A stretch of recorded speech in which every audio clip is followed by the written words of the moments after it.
Okay, Chad, man, here's what I'm doing. I've identified my top 50 moments of ministry over the last couple decades, and you, brother, you make the list. Okay, so there's a lot of reasons you make the list. Certainly, I could mention all of the times that we spent at Logan's, having lunch there. Man, that was good. Those always were encouraging to me.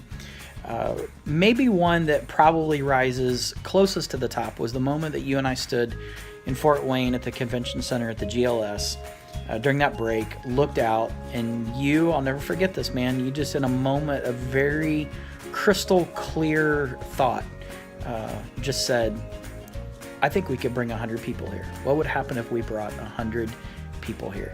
And there was something in that moment, it was just a holy moment. Like, I just knew when you said that, that's what was going to happen. And then to think a year later we had 100 some people sitting there, man, that was just huge. Definitely one of the top 50.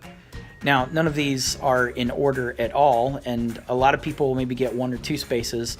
Another space that you get on that top 50, and this is kind of a weird one to say, but I think the way that we managed a real estate transaction, now that's crazy to say, but to me, I think that was a way to provide evidence to the people around us that, man, when you love Jesus, you can back it up with the way you treat people and the way you care for people.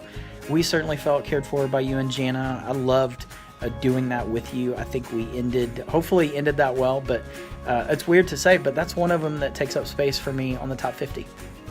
The last one it's certainly bittersweet, and I know you feel the same way because we've talked about it, but walking together with one another through Stan's death, and then even after leading the church and walking through all of that stuff, man, that I can't imagine having done any of that without you. You were so encouraging. You were so helpful.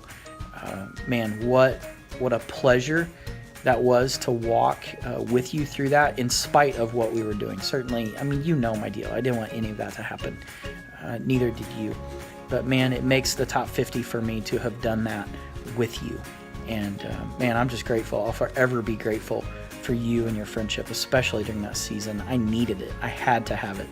And the times when you would just pause and ask me a question or would look across the table and say something, it just means the world. The other stuff, man, it makes the top 50 for different reasons, but I'm not even going to talk about it. It's not even worth it. But brother, know that I love you. I'm thankful for you. And thanks for being a part of ministry together and for making the top 50. Hope this was an encouragement to you. Oh, and Ellie wanted to say hello. Hello.